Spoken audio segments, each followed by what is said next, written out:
Bonjour, ici Cléo Maheu. J'ai la chance d'accompagner depuis des années des entrepreneurs dans la croissance de leur entreprise. Et j'avais envie de créer un podcast, Histoire d'hypercroissance, où on prend le temps de s'asseoir et d'échanger, de comprendre leur parcours souvent atypique. Et de plus, je prends le temps d'y inviter à l'occasion des experts qui viennent décortiquer un peu la croissance et le succès là, de ces entrepreneurs en nous partageant les meilleures pratiques et des outils. Mais ce qui est le plus important dans tout ça, c'est vraiment de comprendre la différence qu'ils font dans la vie des gens et surtout de vous inspirer.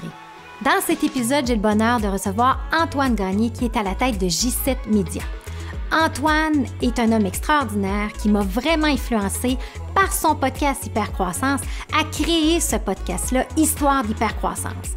Donc, on a pris le temps d'échanger sur son parcours hyper inspirant et de comprendre comment il est à l'affût des nouvelles tendances dans le monde de la publicité et du marketing. Et il nous donne plein d'outils et de manières de réfléchir pour être capable de générer des leads pour la croissance de notre entreprise. Ce sont vraiment des échanges remplis de pépites d'or.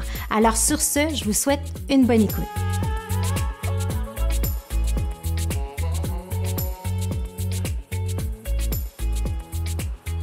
Antoine Gagné de J7 Media, bienvenue.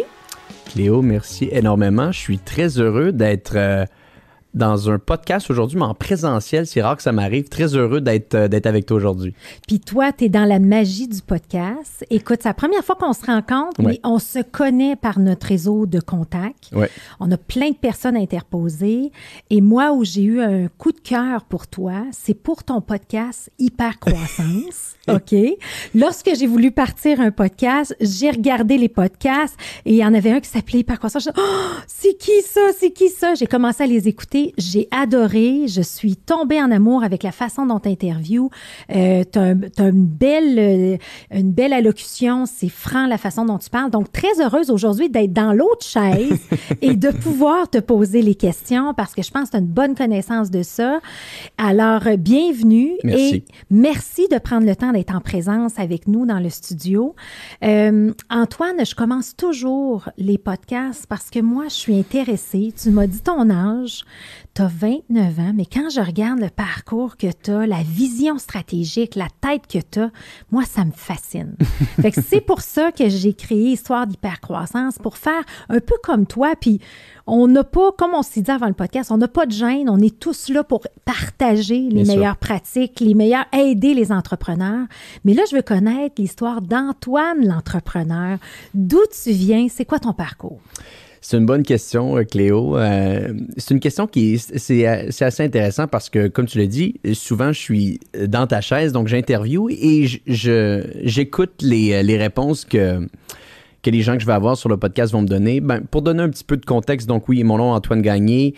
Je dirige l'organisation J7 Media, mais avant d'être entrepreneur, il y a eu beaucoup de choses dans ma vie. Puis je pense que ce qui a marqué le plus ma manière de faire des affaires et ma vision des choses, ça a été le sport. Ça a été le sport. Très, très jeune, j'ai eu une chance fantastique que mes parents, très rapidement, m'ont initié à faire du sport. Et ici, j'ai eu la chance de faire du sport d'équipe. Donc, moi, c'était le soccer. Et très rapidement, j'ai commencé à jouer à des niveaux quand même bons. À un certain, j'étais capable de représenter l'équipe du Québec dans des championnats canadiens, tout ça. Puis très rapidement, je me suis rendu compte à quel point que c'était bien et intéressant de vivre continuellement de la compétition. De vivre continuellement de la compétition parce que ça te faisait toujours, continuellement, tu avais à pousser tes limites parce que tu voulais être le meilleur dans ce que tu faisais. Et à un certain point dans ma vie, je me suis rendu compte que malheureusement, je n'allais pas devenir un athlète professionnel, mais je me suis posé la question comment je pouvais retrouver cet esprit de compétition-là à d'autres endroits. Comment je pouvais continuer à peut-être essayer d'être le meilleur dans ce que je fais, à me battre, entre parenthèses, contre d'autres personnes dans d'autres sphères. Et vers l'âge, je te dirais, Cléo, de 16-17 ans, je suis tombé un petit peu par hasard dans le monde des affaires. Et là, rapidement, je me suis dit, oh, il y a des similitudes excessivement précises avec le sport. Le monde des affaires, c'est la même chose. C'est juste Bon, bien entendu, c'est peut-être pas autant épuisant physiquement, peut-être plus mentalement, mais c'est la même chose. Moi, c'est comme ça que je m'en suis rendu compte. Et là, c'est là que je me suis fait la réflexion de me dire, je veux absolument faire des affaires pour le reste de ma vie. Parce que je retrouve cette adrénaline, cette compétition-là. Bien, être entrepreneur, c'est être athlète olympique. Ben exactement. Ben, ou du moins, c'est des comparaisons qu'on se fait un petit peu dans notre tête. Parce qu'à un certain point, il faut que tu prennes mieux soin de ta santé. Faut que tu manges bien. Tu peux pas mettre n'importe quoi dans ton corps. Tu peux pas te coucher à n'importe quelle heure. Si, bien entendu, tu veux garder un certain niveau de performance. Donc, quand j'ai trouvé un petit peu mes premiers projets entrepreneuriaux vers 16-17 ans, c'est là que je suis tombé un petit peu dans la marmite et je me suis dit, je veux faire ça pour le reste de ma vie parce que c'était la première fois que j'étais capable de toucher à cet esprit de compétition-là que très jeune, j'ai été capable d'avoir avec le sport. Puis, Qu'est-ce que tu faisais, Antoine, à 16-17 ans, justement? Oui, ben, j'ai été initié par certaines connaissances à l'événementiel.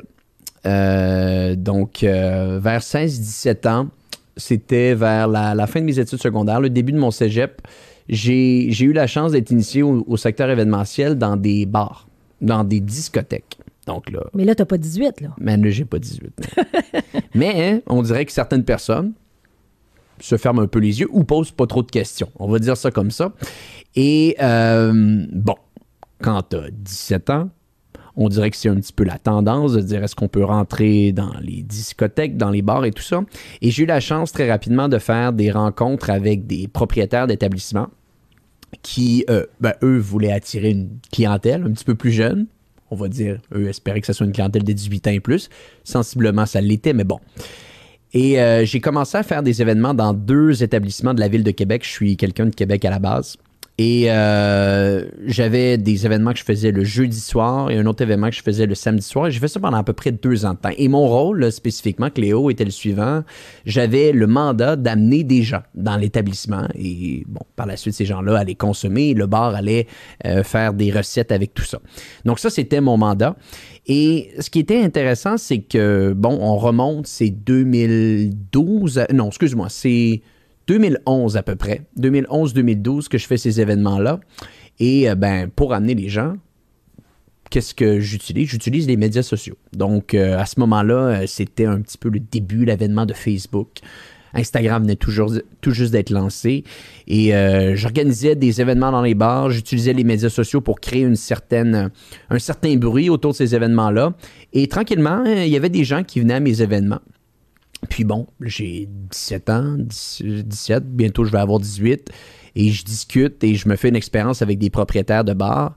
Et bon, encore une fois, ça confirme le fait que c'est exactement ce que je veux faire. Je veux faire des affaires.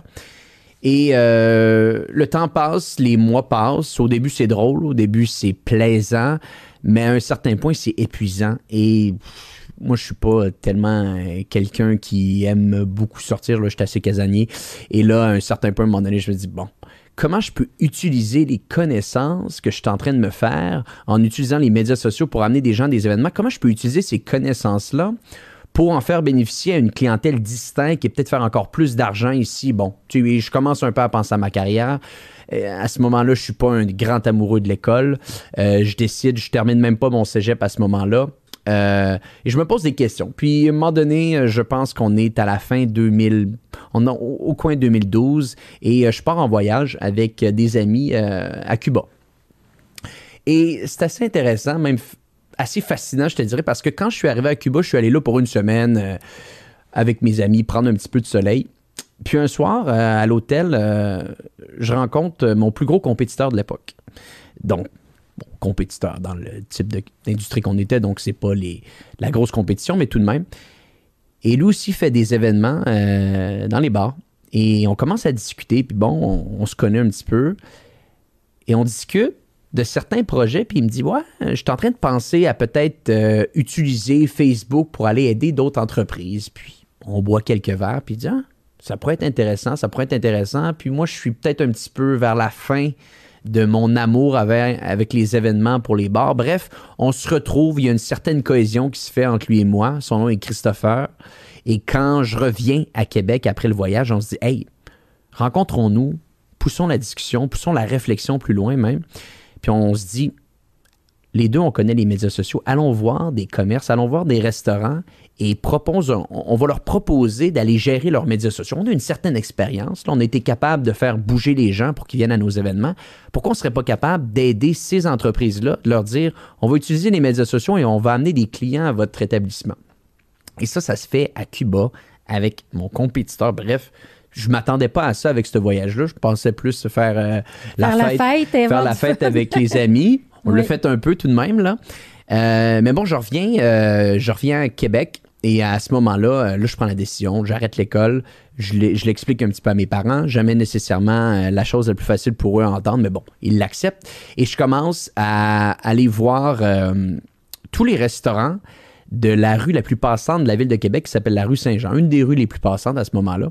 Puis je me dis, bon, on va aller leur présenter un peu ce qu'on fait. Pas de logo, rien, pas d'entreprise enregistrée, mais j'ai un certain entre-gens, puis je me suis dit, je vais aller les convaincre. Je cogne à toutes les portes des restaurants, puis en l'espace d'une journée, je signe 2 clients avec des contrats qu'on avait imprimés un petit peu sur le côté, puis on avait pris ça au même nom de l'entreprise qu'on avait qui faisait des événements. Bref, c'était tout croche, mais déjà là, on s'était dit, si on cogne aux portes, puis qu'on n'a pas tellement d'expérience, on est capable d'avoir des signatures, on est capable d'avoir de l'argent de ces propriétaires-là, il y a peut-être quelque chose.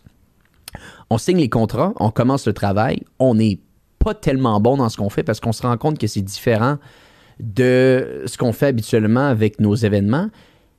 Mais tout de même, on sent que si on y met un petit peu d'amour, Cléo, il y a peut-être un coup à jouer ici. Il y a peut-être un coup à jouer de se dire...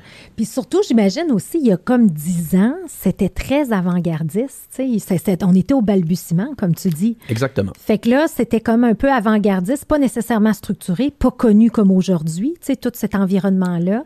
Mais tu sens qu'il y a quelque chose. Vous sentez que vous tenez quelque chose, puis là, on commence à se structurer. Exact. On sent que si, bien entendu, il y a un petit peu de professionnalisme, d'amour qui est mis derrière cette idée-là d'aider ces entreprises-là qui, eux, Facebook, c'est nouveau pour eux. Ça faisait quelques années que c'était présent, Facebook. On est en 2012. Facebook a été fondé en 2004. Mais on est encore quand même dans les premiers balbutiements, comme tu l'as dit. Donc, on se dit, on va essayer de mettre un petit peu plus de professionnalisme à tout ça. Chose qu'on fait, mais à un certain point, malgré le professionnalisme que tu vas mettre, tu vas te rendre compte que tu es excessivement incompétent et c'est correct. Et il y a une chose que je me suis fait dire par un client au départ.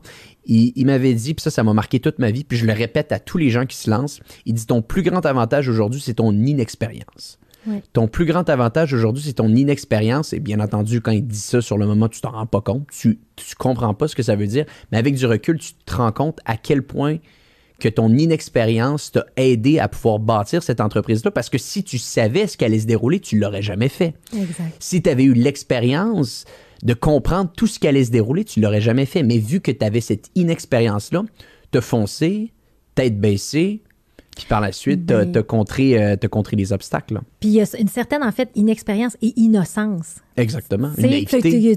C'est ça, une naïveté que tu as le goût de foncer. Alors là, vous foncez là-dedans et il y a une évolution du modèle d'affaires qui se passe. Il y a une évolution du modèle d'affaires. Donc, si, mettons, je te ramène l'entreprise, donner quelques dates à ton audience aujourd'hui, organisation qui a été fondée après une bonne marche sur la rue Saint-Jean et quelques coups de porte. On signe nos premiers clients mars 2012, organisation qui commence à se professionnaliser un petit peu plus aux années 2013. En 2013, on prend la décision d'avoir notre premier bureau dans la ville de Québec, premier employé. Donc là, on pense qu'on est des hommes d'affaires puis qu'on sait un petit peu comment tout ça fonctionne. On arrive à fin 2013, on se rend compte qu'on dépense plus d'argent qu'on en fait et qu'il n'y a pas assez d'argent dans le compte de banque et qu'on n'a pas payé nos retenues à la source sur nos salaires parce qu'on ne savait pas c'était quoi des retenues à la source. Bref, ça te montre un petit peu le chaos. Et j'avais pas de capital à ce moment-là et mon partenaire non plus n'avait pas de capital. Donc, on était dans une situation sensiblement critique, comme beaucoup d'entrepreneurs d'ailleurs à leur départ. Et là, je prends la décision à ce moment-là de dire, c'est mathématique, là, on ne peut plus continuer à payer les employés, tout ça. Donc, on met la clé de notre bureau de Québec. Et là, c'est assez exceptionnel parce qu'en l'espace de 48 heures, on a renvoyé tous nos employés, il y en avait 2, de la ville de Québec. On ferme le bureau de la ville de Québec, puis je dis parfait, je déménage à Montréal. Moi, je vais aller voir ce qui se déroule à Montréal. Habituellement, il y a plus... un bassin plus large. Un bassin plus large, plus d'opportunités, bref. Et je prends mon auto, et ça, je vais m'en rappeler toute ma vie parce qu'en l'espace de 48 heures, on renvoie les employés, on ferme le bureau. Je prends ma voiture, c'est l'hiver, grosse tempête de neige. Je prends ma voiture, je m'en vais à Montréal, je fais un énorme accident. Oh. Un gros accident qui, avec du recul, j'ai eu une chance inouïe. Une chance inouïe de pas mourir littéralement sur le champ. Finalement, il n'y a pas eu de blessés dans tout ça, mais j'ai fait, en tout cas, un gros accident. Ma voiture a été perte totale. Et je vais m'en rappeler toute ma vie, ce moment-là. C'est décembre 2013, donc pas tellement longtemps avant Noël. Puis je me retrouve vraiment au milieu de l'autoroute 20, entre Québec et Montréal. Je me dis... En l'espace de quelques jours, j'ai plus de bureau, j'ai plus d'employés, j'ai plus de voiture.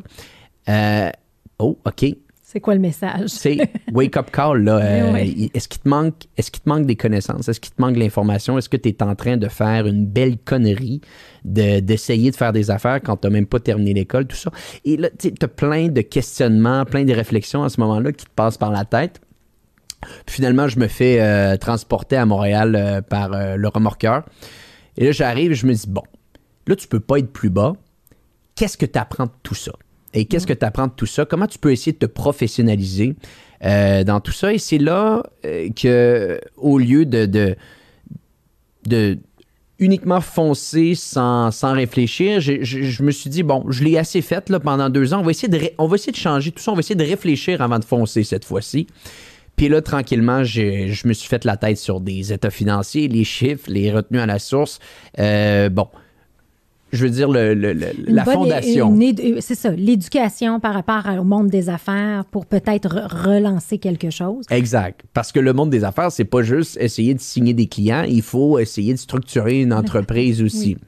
Puis là, c'est à partir de là que là, OK, en 2014, 2015, 2016, là, on commence à voir, et l'organisation à ce moment-là se nomme Jour 7 Communication. Et de 2014 à 2016, l'entreprise à ce moment-là commence à avoir un certain professionnalisme. On a des employés, on paye nos retenues à la source, on a un loyer à Montréal, on a des bons clients. Bref, un certain chiffre d'affaires qui se crée.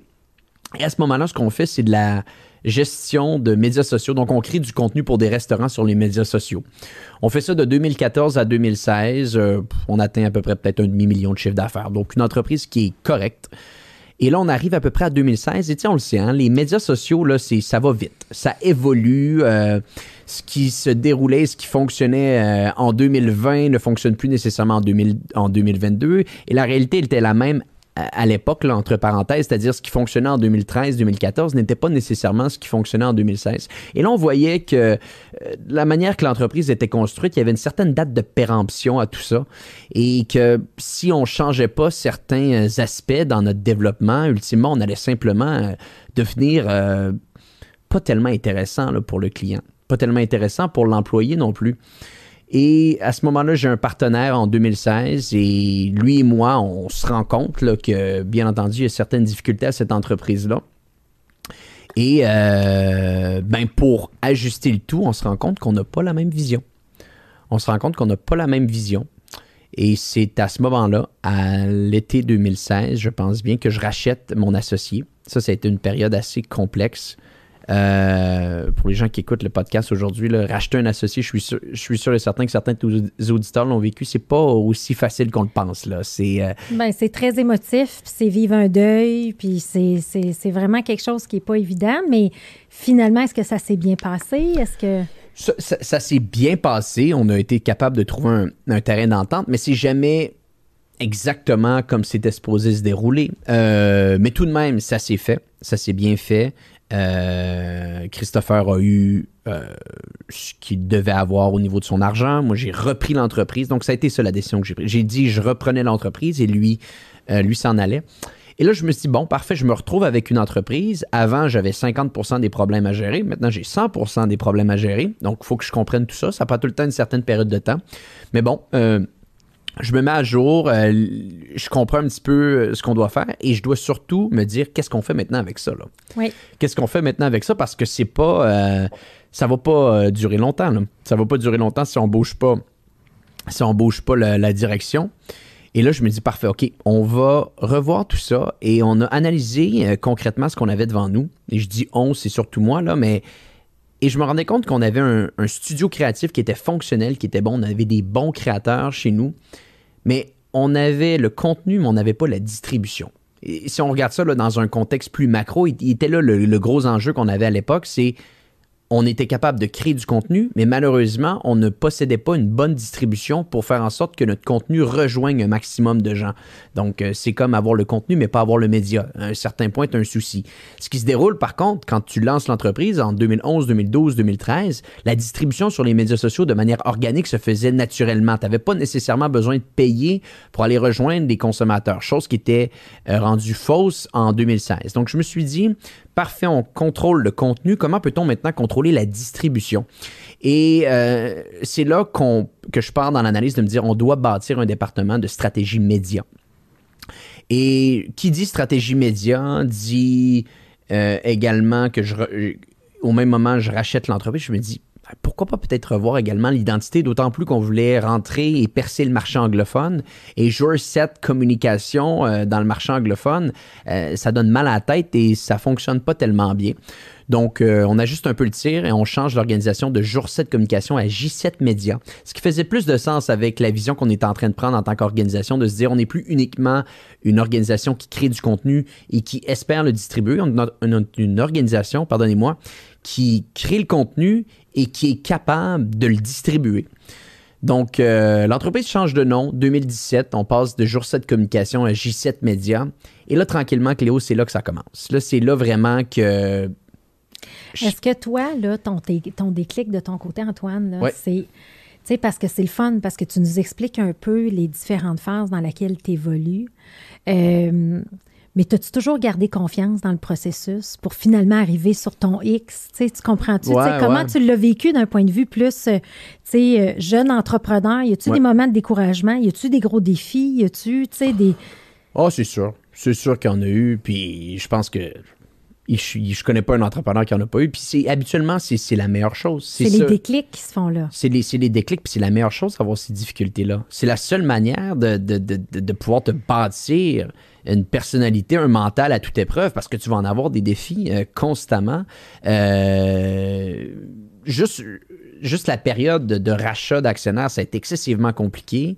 Quand je suis arrivé à Montréal, puis tu sais, t'as pas nécessairement beaucoup de sous non plus à ce moment-là. Tu essaies de faire vivre la machine. Une organisation a besoin d'oxygène. L'organisation doit respirer avant même que toi, tu puisses respirer. Donc, t'as tout le temps... Pendant plusieurs années, ça a été très compliqué. Puis oui, tu te poses des questions, mais à la fin de la journée, t'as pas le choix quand même de passer au travers. Là. Bien, on a toujours le choix, mais tu es persévérant, puis tu es dans ton esprit de compétition. Exactement. Parce donc, que ça, c'est ce qui te définit, parce que tu lâches pas. Exactement. Et c'est là que j'allais en venir pour refaire une boucle un petit peu, puis c'est fantastique que tu ramènes le point. C'est ce qui m'a toujours aidé à continuer à garder la confiance, la persévérance, la vision. C'est cet esprit un petit peu de compétition-là que, je répète, j'ai eu la chance fantastique que mes parents m'aient initié au sport très, très jeune. Donc ça a toujours resté en moi, puis je le sens. À chaque fois que je suis face à des difficultés, c'est cet esprit de compétition-là, de sport qui me ramène en tête de me dire, dans un match de soccer, tu t'arrêtes pas, là. Il y a tout le temps une possibilité de gagner un match, peu importe si c'est la fin ou le début.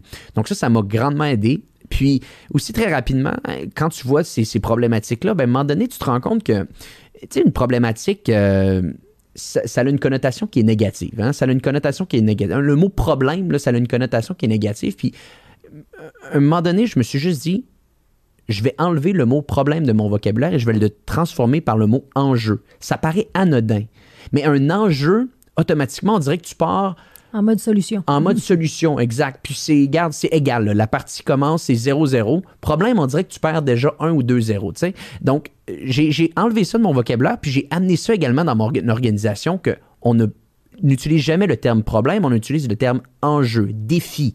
Parce qu'automatiquement, tu arrives et tu as un état d'esprit qui est beaucoup plus orienté solution, comme tu l'as dit. Donc oui, Cléo, définitivement qu'il y a eu beaucoup d'enjeux, mais tu vas toujours en avoir, puis il y a tout le temps des solutions. Il y a tout le temps des solutions. Et là, tu découvres comme un peu le X. Et la raison d'être de J7 Média, c'est de combiner le contenu créatif à la distribution. Et là, dans le choix de distribution, il y a un focus sur Facebook. Oui. Pourquoi? C'est une bonne question. Je pense que personnellement puis fondamentalement, je vois un énorme avantage pour n'importe quelle industrie, dans n'importe quelle catégorie, d'avoir ce qu'on appelle une hyper-spécialisation. Il y a beaucoup d'organisations, il y a beaucoup d'agences, il y a beaucoup de prestataires de services. Il y a beaucoup de prestataires de services en marketing. Donc, tu vois, on est déjà dans une niche qui devient une niche. Ben, à un moment donné, si tu veux bâtir un avantage concurrentiel, moi, je l'ai toujours vu de deux manières. Il faut que tu sois capable de définir ton horizontal et tu dois être capable de définir également ta verticale. Et si tu peux bien définir les deux et à l'intersection de tout ça, c'est là habituellement que tu vas être capable d'aller chercher un avantage concurrentiel sur la compétition. Donc, moi, quand j'ai analysé un petit peu la capacité qu'on avait au niveau de la création de contenu, je me suis dit, on doit uniquement attaquer un seul moteur de distribution et prenons un moteur de distribution qui n'est pas encore tellement utilisé, démocratisé avec le marché présentement qu'on dessert, qui était un marché qui était majoritairement francophone, je dirais. Donc, la publicité Facebook était un petit peu à ses débuts, comme Facebook était un petit peu à ses débuts au niveau affaires en 2012. Donc, je me suis dit, prenons ce qu'on a appris au niveau du contenu et apprenons uniquement un moteur, un canal de distribution, parce que la publicité sur Google et les médias traditionnels, qui étaient les autres canaux à ce moment-là, étaient déjà pris. Et dans quelques années, on va bénéficier de ça. Et comme de fait, de 2017-2018, il n'y avait pas tellement une demande spécifique pour de la publicité Facebook, mais tranquillement, ça l'a augmenté. Donc, en ayant pris une spécialisation beaucoup plus tôt dans le processus, ça nous a aidé à tranquillement pouvoir prendre des parts de marché. Et vous êtes une des premières entreprises canadiennes aussi à avoir eu la certification. Là, je ne connais pas ce domaine-là, mais... Bon, en étant excessivement spécialisé, ça nous a donné la chance d'avoir beaucoup de clients, de gérer beaucoup de budget assez rapidement. Puis oui, effectivement, en 2018, Facebook ont lancé leur programme Marketing Partner. Puis on a fait partie des 30 premières agences au monde à recevoir ce badge-là parce qu'on était déjà vraiment 100% orienté là-dedans et ça nous a permis également de développer un beau partenariat avec Facebook, Meta depuis. Donc oui, on a fait partie des premiers, puis ça nous a toujours donné un avantage concurrentiel par la suite. Puis tu sais, c'est souvent aussi, tu sais, même dans notre domaine du service, tu n'essayes pas d'être un généraliste. Quand tu essayes d'être un généraliste, tu n'as pas ta valeur ajoutée, mais là, tu as fait le choix, tu as fait le call de ça. Mais là, comment tu gères ça? Puis là, moi, je me mets quelqu'un d'externe qui est pas dans ce domaine-là du tout. Comment tu gères ça quand les gens disent, oui, mais tu sais, Instagram, TikTok, tu sais, les nouvelles plateformes émergentes, est-ce que tu vois à un moment donné élargir l'éventail? Comment tu vois ça? C'est une excellente question, Cléo. C'est une réflexion que j'ai eue pendant excessivement longtemps. Donc, bon, on revient au point, on se surspécialise, ça donne un avantage concurrentiel. Clairement, l'entreprise prend de l'ampleur à ce moment-là. On continue à travers les années. On arrive à peu près, je te dirais, à 2019, 2020, puis bon, clairement, c'est bien la publicité Facebook, mais on se rend compte que nos clients ont besoin de plus de services.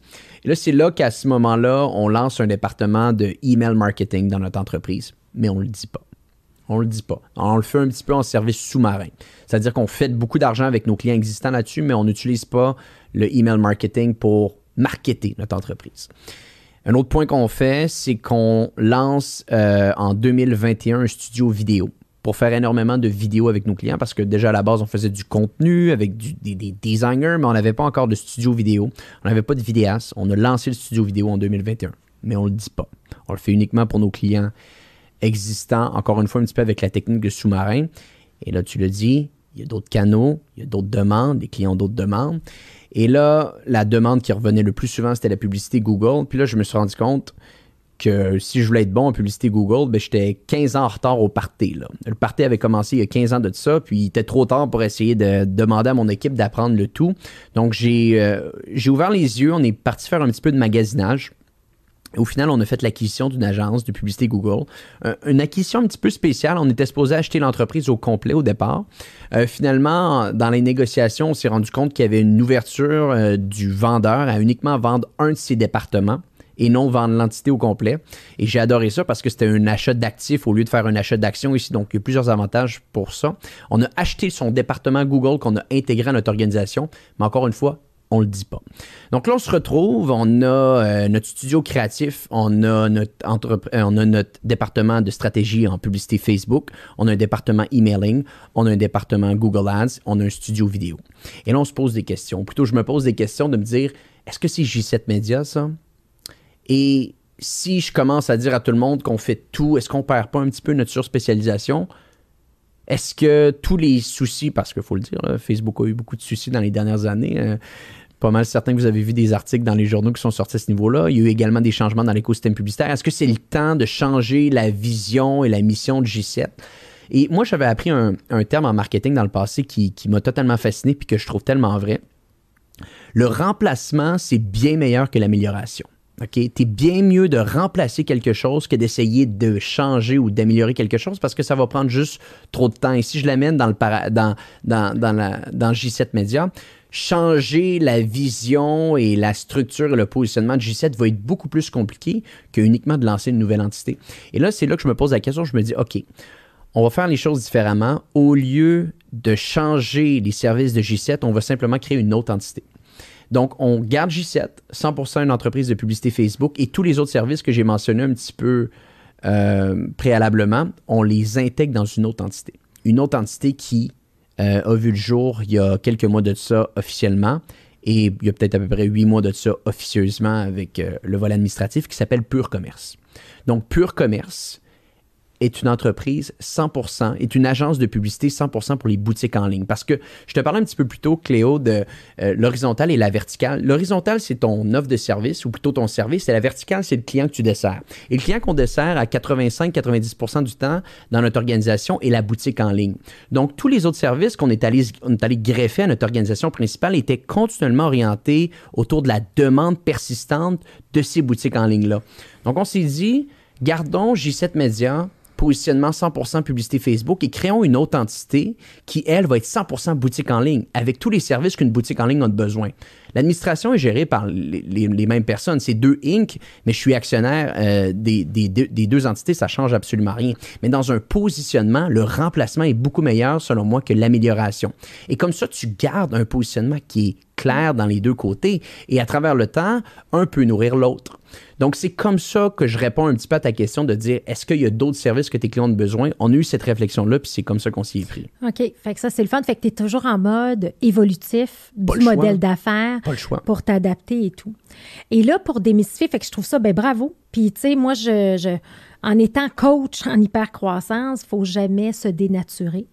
Il faut toujours garder sa proposition de valeur unique. Mm-hmm. Fait que, tu sais, puis oui, effectivement, il y a tellement d'histoires à succès. Là, tu sais, quand Colgate avait essayé de faire de la bouffe, des plats congelés, ça n'avait pas marché. Tu associes Colgate à ta pâte à dents, il faut qu'elle reste de la pâte à dents. Oui, exact. Fait que aussi basique que ça. Fait que, puis surtout que J7 a un excellent branding. Donc, on comprend que fait que l'évolution de ton modèle d'affaires se fait en fonction des besoins clients. Exact. Mais encore une fois, tu choisis des niches. Bien sûr. Donc, niche de commerce en ligne, tout ça. Et là, pour nous éduquer, bien sûr. Parce que, tu sais, parce que moi, j'ai souvent des entrepreneurs qui disent, moi, tu sais, il n'y a pas besoin de ça, marketing, là. Tu sais, c'est comme, là, tu sais, là, on est rendu ailleurs, là, je les ai éduqués, mais, tu sais, souvent, ils vont dire, non, j'ai pas besoin de publicité Facebook. Pourquoi je ferais de la publicité Facebook? Pourquoi j'aurais besoin de payer pour ça?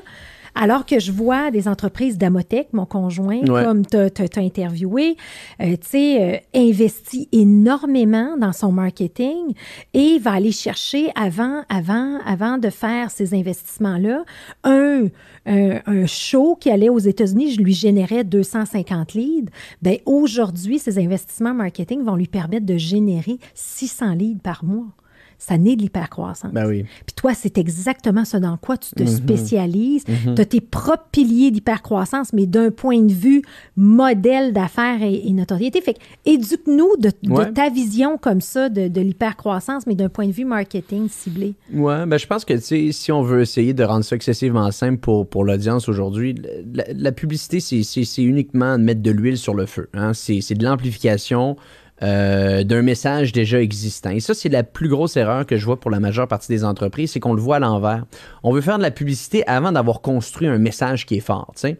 On revient ou de se comprendre. Moi, excuse-moi, je t'arrête, mais ou de se comprendre. Ouais. C'est que des fois, on veut faire de la publicité pour comme apprendre à se découvrir. Tu sais. Mais si tu te connais pas quand même, que tu rencontreras le gars puis tu fais du speed dating, là, tu sais-tu si c'est le bon gars ou pas, si tu sais pas t'es qui puis qu'est-ce que tu veux. Fait que je veux juste faire ça, c'est tellement important. Fait que je te laisse continuer. Ben, c'est un très bon point. Puis je pense que c'est ce qui se déroule un peu, c'est qu'on pense des fois que la publicité peut être un peu un plaster à certains de nos problèmes, mais ce l'est pas.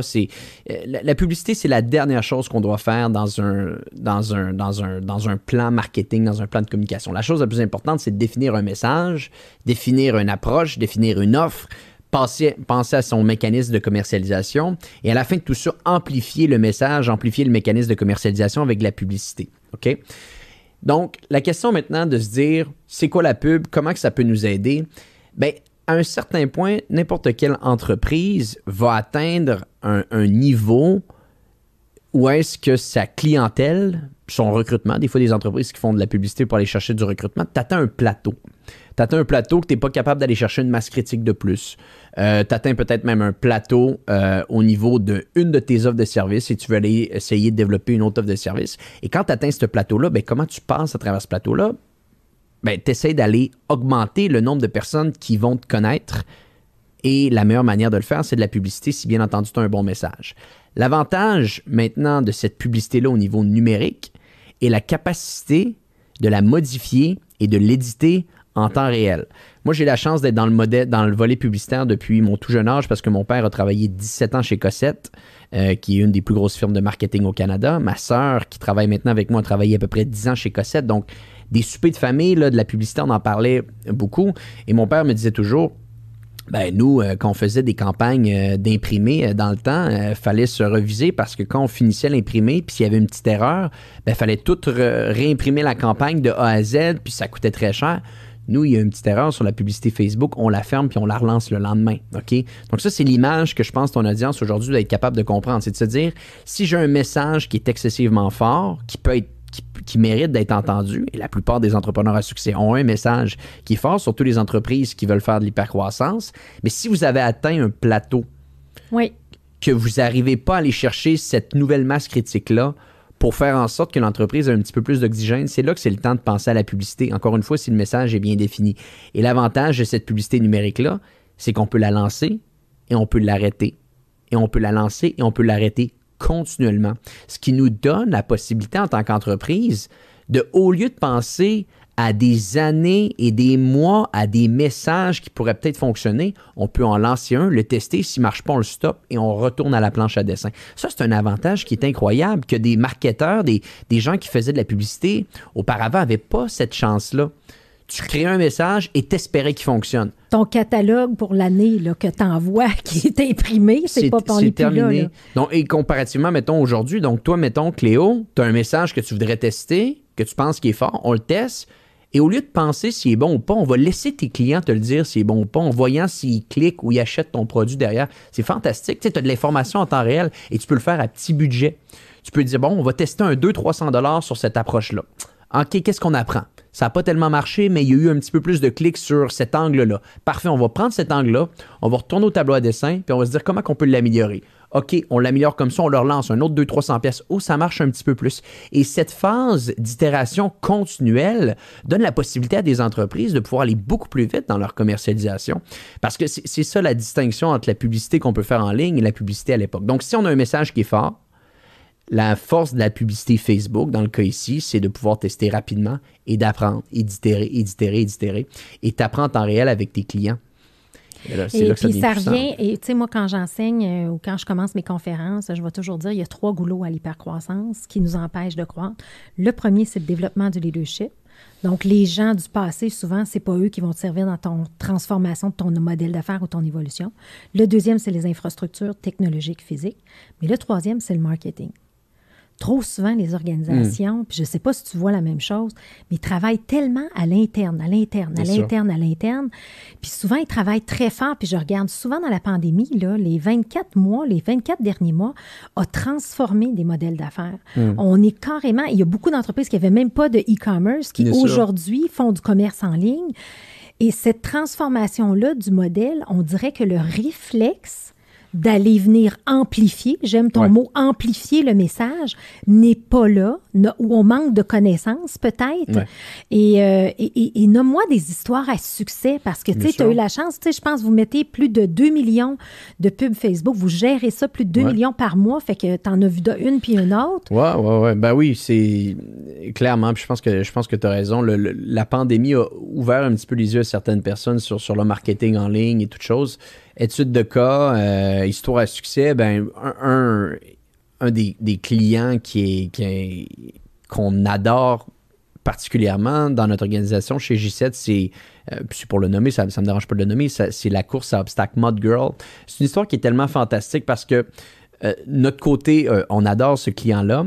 Et ce client-là, puis la personne avec qui on travaille, c'est le fondateur Kevin Pilu. Un des entrepreneurs qui, d'ailleurs, tu devrais avoir sur ton podcast le plus rapidement possible. C'est une personne totalement incroyable qui a de la suite dans les idées, de l'ambition, de la détermination. Et on a eu la chance de travailler avec lui et que lui ait une ambition sans frontières. C'est-à-dire que lui, sa course à obstacles, il a commencé à travailler avec nous. Elle était à Montréal et je pense qu'il y avait peut-être 1 ou 2 courses en Ontario. Et là, très rapidement, quand il a vu qu'il pouvait amplifier son message, vendre plus de billets avec la publicité Facebook, donc avec nos services, ben lui, ça n'a pas été long. Il s'est dit, parfait, on lance aux États-Unis. On lance notre course à obstacles aux États-Unis, mais on ne lance pas une course. On lance 40 courses aux États-Unis. Wow! 40 courses aux États-Unis. Donc, tu sais, c'est... Oh, OK. Et qu'est-ce qui n'est pas arrivé, lui, de son côté, quand il a lancé ses 40 courses aux États-Unis? Première année incroyable. Les courses se remplissaient, ça n'avait aucun sens comment que ça fonctionnait. Et là, on arrive année 2, il y a le COVID. Et lui, quand il y a eu le COVID, ben, pas obligé de faire une histoire que le volet événementiel a été mis complètement sur off, mais ce que les gens ne savent pas, c'est que les billetteries pour se protéger, ça c'est pour la majeure partie des billetteries dans le monde, n'allaient pas donner l'argent aux entreprises qui faisaient de l'événementiel. Fait que tous les billets que tu avais vendus, on t'envoyait pas cette... En tout cas, tout ça pour dire qu'il y a eu une histoire de fou. Il était capable de passer au travers, puis en l'espace de quelques semaines, de lancer un autre festival, Kevin, qui est je me rappelle plus exactement comment ça s'appelait Fauve. C'était un festival d'humour au volant à Montréal. Il avait amené des humoristes. Les gens étaient dans leur voiture. Ils écoutaient les shows d'humoristes. Encore une fois, on l'a aidé pour sa commercialisation. Il était capable de passer à travers la COVID. Bref, il a relancé les États-Unis. Ça a fonctionné. Et à la suite, dans les idées, on a lancé la France. Et là, c'est notre plus gros client depuis 3-4 ans. De ça maintenant, la course à obstacles Mud Girl. Et je trouve tellement que c'est une belle histoire parce que ça mixe exactement le mot qu'on voit ici, hyper-croissance. Il est parti d'une course à Montréal, d'une course en Ontario, à 40 courses aux États-Unis, une dizaine de courses en Europe. Il lance l'Australie l'année prochaine, l'Angleterre ensuite. Donc, une belle histoire d'hyper-croissance. Autant d'investissements médias massifs en publicité que, bien entendu, des courses remplies partout à travers le monde.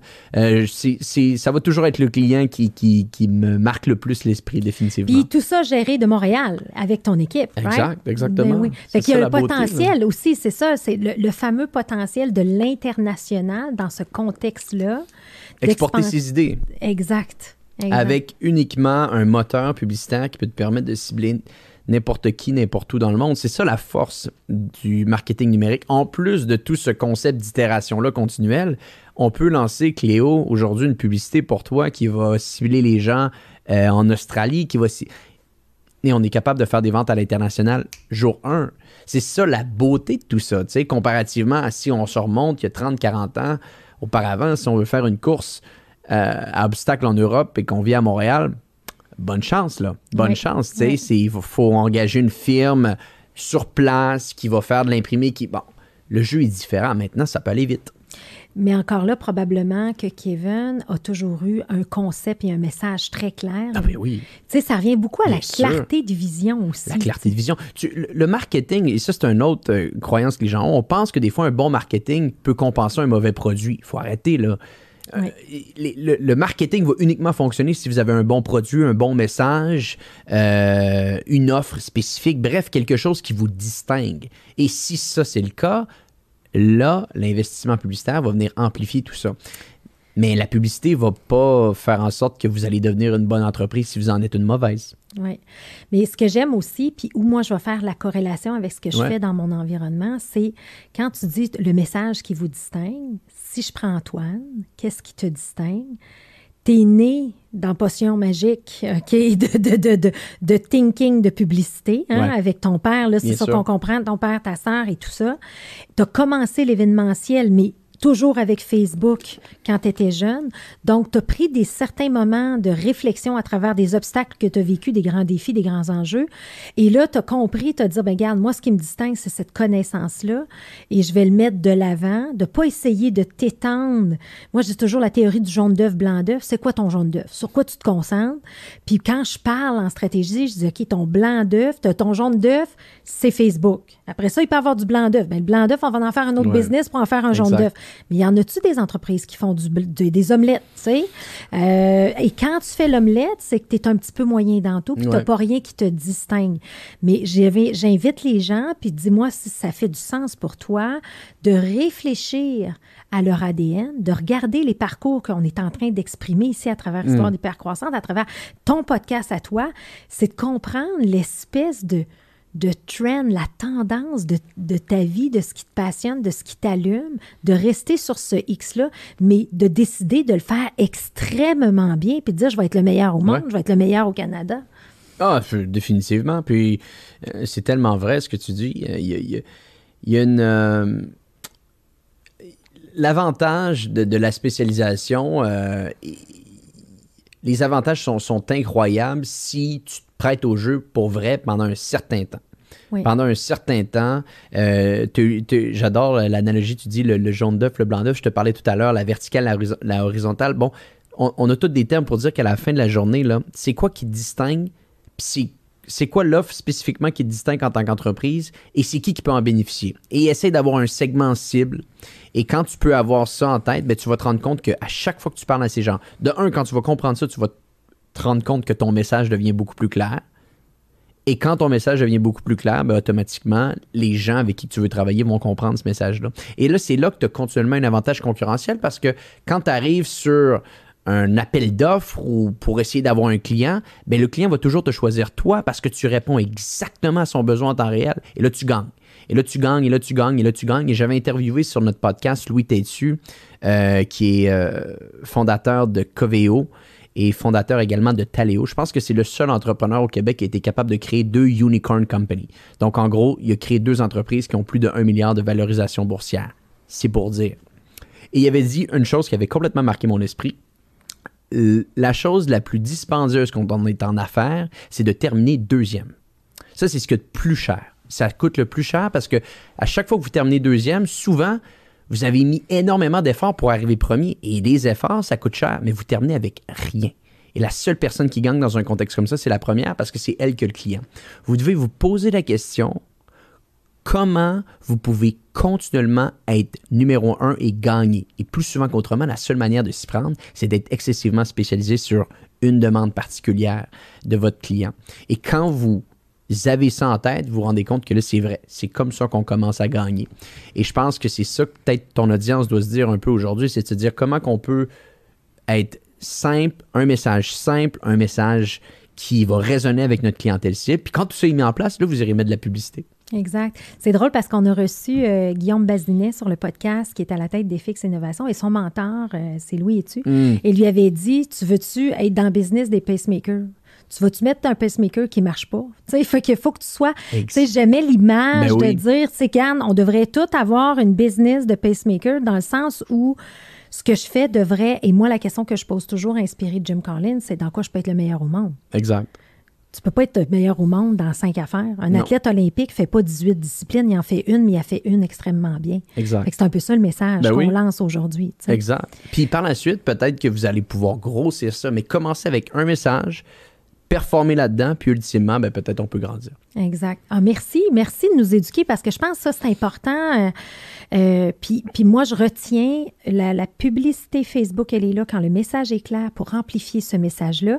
Et moi, je fais le lien avec mes clients présentement qui nous écoutent de dire, si tu es dans la transformation de ton modèle d'affaires ou que tu as un nouveau positionnement, tu parlais tantôt d'une nouvelle offre, c'est une belle façon de tester et d'aller voir comment ça fonctionne parce que trop souvent, tu dis, on va créer tel produit puis tu le gardes à l'interne pendant un an. Énormément d'efforts sont déployés. Et un qui est très bon là-dedans, qui connaît bien de juger ça, c'est un ami commun qu'on a qui est Jonathan Léveillé. Oui. Lui, dans son modèle, son Berrycast, il est capable d'avoir ses offres, puis après ça, il les teste sur leur marché, il les amène. Fait que c'est pas d'attendre non plus que ce soit parfait, mais comme tu dis, on a la chance d'aller voir la réaction par rapport à ça sans dire qu'on attende que ce soit parfait. Mieux vaut fait que parfait. Puis, effectivement, c'est exactement ça. Donc, un bon message, mais juste un bon message, commencer à mettre un petit peu de publicité et en ayant un bon message avec un peu de publicité, ça va devenir ultimement un très bon message. Et c'est là que ça va fonctionner. C'est là qu'on vit l'hypercroissance, mais d'un point de vue. Exactement. Et écoute, tu animes, Antoine, 3 podcasts. Oui.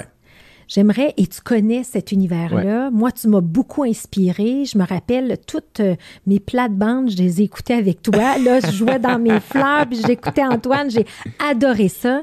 Mais explique-moi un peu cet univers-là aussi, parce que tu as été une inspiration pour moi, mais peut-être qu'on peut aussi également inspirer d'autres gens qui peut-être s'intéressent à ça, qui veulent en comprendre plus. Donc là, explique-nous tes 3 podcasts, puis un peu comment tu vois ça, cet univers-là. Oui. Donc oui, il y a 3 podcasts. Il y a le podcast Hypercroissance, le podcast Social Selling et le podcast Commerce Élite. Donc, peut-être quelques points pour ça. On a parlé plutôt aujourd'hui d'avoir un bon message et ultimement de l'amplifier. C'est la même chose avec le podcasting. C'est un moteur de distribution. Le podcasting, un moteur de distribution qui est puissant parce que c'est audio. Et audio, comparativement à d'autres types de contenus, la force qu'on a, c'est qu'on a l'impression qu'on connaît la personne avant même de l'avoir rencontrée parce que tu l'écoutes, il rentre dans ton quotidien et c'est très, très puissant le podcasting. Donc, mais encore une fois, ils te font un bon message. Donc, il y a ces 3 podcasts-là qui sont faits, le podcast Hypercroissance sort le lundi, le podcast Commerce Élite sort le mardi, le podcast Social Selling sort le mercredi et vendredi. Donc, il y a juste le jeudi qui nous en manque un, puis des fois, on essaie d'en mettre un avec un Hypercroissance. Et ce qui est, dans la manière qu'on a analysé le podcasting, c'est très simple, c'est qu'on a commencé avec le podcast Hypercroissance en 2018. On a fait plusieurs épisodes, puis à un moment donné, on s'est rendu compte qu'on devait accélérer la fréquence pour avoir un impact. On en discutait un petit peu avant l'entretien qu'on fait aujourd'hui. Et là, on a commencé à avoir une certaine traction avec ce podcast-là, mais il n'était pas relié à ce qu'on faisait. C'est un podcast qui est très business-oriented, le podcast Hypercroissance. Et là, c'était bien, il y avait des gens qui l'écoutaient, mais c'était pas exactement construit pour aller générer de la clientèle. Et là, c'est là qu'on s'est assis, on s'est dit, parfait. On va se faire une vraie approche marketing dans tout ça. Et là, on a analysé c'était qui le persona cible chez J7, avec qui qu'on voulait travailler. Et il y a 3 personas cibles. Il y a le dirigeant d'entreprise qui peut clairement vouloir travailler avec nous. Il y a et pardonnez-moi l'anglicisme, ce qu'on appelle le media buyer, donc l'acheteur média dans une organisation. L'acheteur média qui va investir en publicité Facebook. Lui, c'est notre client cible parce que c'est souvent lui qui va être un petit peu l'avocat de notre organisation pour que l'entreprise travaille avec nous. Et le dernier client cible, c'est le directeur marketing d'une organisation, d'une boutique en ligne, en l'occurrence ici. Et là, on s'est dit, parfait. On a ces 3 personas-là et on doit s'assurer que notre message passe à ces 3 personas-là tout en étant excessivement spécialisé. On revient à ce contexte de spécialisation-là. Donc là, on s'est dit, parfait, Hypercroissance, sans qu'on s'en rende compte, parle au chef, au propriétaire d'entreprise. C'est bien, mais c'est pas assez. Il faut qu'on ait des contenus pour les 2 autres personnes. On crée Social Selling. On va parler au media buyer ici, à l'acheteur média, avec notre contenu qui va sortir à chaque semaine. Parfait. Et sur Social Selling, on va parler d'hypercroissance. Et sur hypercroissance, on va parler de Social Selling pour dire au propriétaire d'entreprise d'envoyer son acheteur média écouter Social Selling et dire à l'acheteur média de dire à son patron d'aller écouter hypercroissance. Et parce que Social Selling est un podcast de publicité Facebook. Et là, on regardait ça, on s'est dit, il nous manque un truc. Il nous manque le podcast pour le directeur marketing d'une boutique en ligne. Et là, c'est là qu'on a lancé le podcast Commerce Élite, qui est un podcast 100% orienté pour les boutiques en ligne avec un message orienté pour le directeur marketing. Et encore une fois, même stratégie. On utilise Hypercroissance pour envoyer les gens sur Commerce Elite et Commerce Elite pour envoyer sur Hypercroissance et Social Selling. Et là, tu crées un écosystème à travers ta proposition de valeur. Exact, ce que j'appelle un Media Network. Donc, quand tu crées un Media Network, donc un réseau média, un parle à l'autre et ce que j'ai appris à travers le temps, c'est que les gens qui écoutent des podcasts écoutent des podcasts. Donc, si tu veux faire en sorte qu'un de tes podcasts ait plus d'écoute, assure-toi d'aller sur d'autres podcasts pour dire aux gens que tu as un podcast. Bref, il y a cet écosystème-là qui s'est créé. Et quand on a commencé à mettre ça en place, bien, automatiquement, ce qui se crée, c'est un cercle vertueux, continuellement. Parce que le podcasting, ce qui est très, très fort, c'est que ça perdure à travers le temps. Il y a une pérennité incroyable. Les gens qui vont découvrir un podcast vont aller écouter l'épisode 1, puis si tu en as 140, comme lui qu'on a, avec Hypercroissance ou Social Selling qui en a 135, bien là, ça fait beaucoup de podcasts que tu écoutes. Et là, automatiquement, la personne veut travailler avec toi à un certain point, s'il est bien construit puis il est fait de manière intelligente. Et on a ces trois podcasts. Donc ça, c'est la stratégie derrière. Et je pense qu'en date d'aujourd'hui, c'est peut-être 97-98% de notre acquisition de clientèle. Okay? Tout se tourne autour de ce réseau média-là, qui tourne, qui, encore une fois, revient au principe que j'ai, l'hyper-spécialisation. Et quand tu es excessivement spécialisé, ben c'est ça. Les gens vont écouter le podcast Hypercroissance pour parler affaires, Social Selling pour parler de publicité Facebook, Commerce Elite pour parler de commerce en ligne, de boutique en ligne. Donc, tout le monde retrouve ce qu'ils ont besoin et chacun de ces podcasts parle aux personnes cibles et on essaye de les faire travailler ensemble. Et ça, c'est ce qui a vraiment amené notre organisation à un autre niveau en termes d'acquisition de clientèle. Puis là, tu as pensé à ça tout seul, là? Mais ça revient un petit peu à ce que je t'ai dit, l'horizontale et la verticale, tu sais. Mais oui, globalement. Mais tu m'impressionnes, Antoine. J'aime tellement ça. Tu sais, écoute, juste avant qu'on commence le podcast, là, j'avais hâte de te voir, puis on n'arrêtait pas là, de te poser des questions. Vraiment une bonne tête, brillante. C'est ce que j'avais ressenti de toute façon en écoutant tes podcasts. Mais de te voir en personne, d'avoir la chance que tu nous partages un peu ce qui se passe dans ta tête à toi, ça peut juste être inspirant pour des gens qui visent l'hypercroissance. C'est ce qu'on souhaite, ouais. Exactement, on est tous là. Puis on est les deux là pour la même mission. Bien d'où sûr. l'important de partager ensemble. Antoine, est-ce qu'il y a quelque chose que on t'aurait souhaité qu'on discute, qu'on n'a pas pris le temps ou que tu voudrais partager, un message clé par rapport à l'audience d'entrepreneurs et peut-être le futur aussi que tu vois dans la publicité? Ben, je pense que si on parle de publicité spécifiquement, tenez-vous loin des plateformes publicitaires. Ça paraît spécial, mais je vais vous expliquer le point. Utilisez les plateformes publicitaires pour bâtir votre propre plateforme. Aussi simple que ça. C'est-à-dire, si vous vous lancez dans la publicité demain matin, c'est bien, mais essayez de vous dire comment je peux utiliser ces plateformes-là qui ne m'appartiennent pas et que je peux transformer ces plateformes-là qui ne m'appartiennent pas en des plateformes qui m'appartiennent. En l'occurrence, ce que je suis en train de dire ici, c'est si vous vous lancez dans la publicité Facebook, Google, YouTube, TikTok, utilisez le bassin que ces gens-là ont, ces plateformes-là, et amenez ces gens-là sur vos listes email.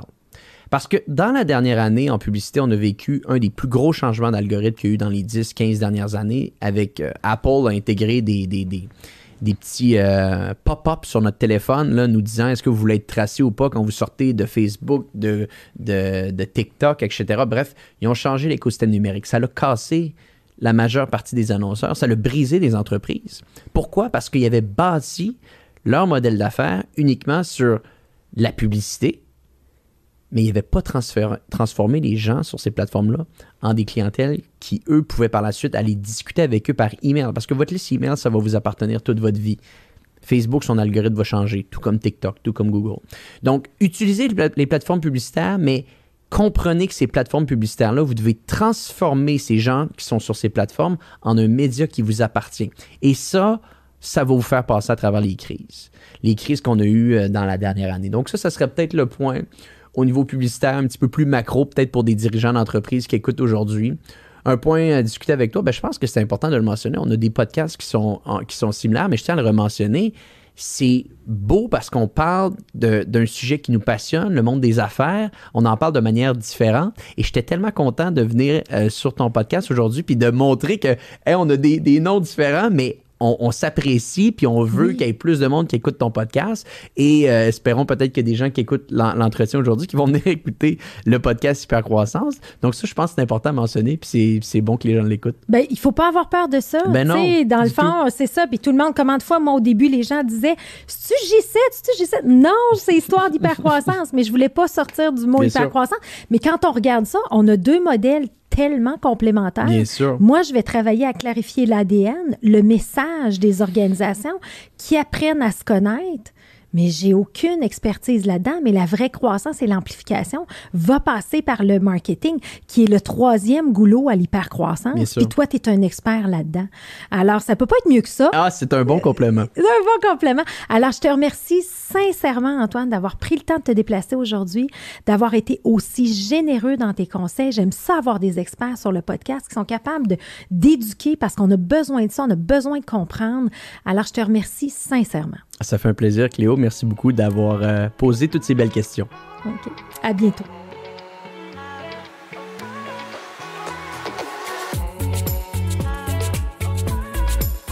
À noter que tous les épisodes sont disponibles en format audio sur les principales plateformes de podcast et aussi disponibles en format vidéo sur YouTube. Si ce podcast vous a inspiré, sachez que vous pouvez retrouver tous les outils utilisés par ces entrepreneurs à travers une boîte à outils que j'ai cumulée au fil des années. Tout simplement vous rendre sur hypercroissance.com/outils. Pour en savoir plus sur Hypercroissance, n'hésitez pas à nous suivre sur les réseaux sociaux. On partage une panoplie d'informations, d'articles, d'outils pour vous aider dans votre croissance sur les réseaux sociaux.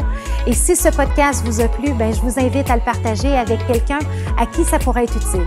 Merci et à bientôt.